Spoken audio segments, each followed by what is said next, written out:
Looking to add a unique touch to your space without breaking the bank? You can start with any wall plate you have. I began with a base coat of antique copper. Let it dry for about an hour, then add a second coat. All you need to do is clean your wall plate, grab some acrylic paint, and let your creativity flow. You can easily turn an ordinary wall plate into custom art pieces. I'm enhancing these cowboy boot plates with hand-painted detail. Each brushstroke transforms a basic necessity into personal art that tells your story.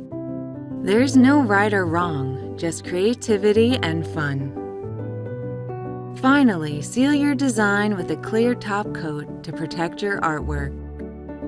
It's amazing how small details like this can totally change the feel of a room and bring a smile to your face every day. See you next time for Mindful Makeovers at Beacon Ranch Studio.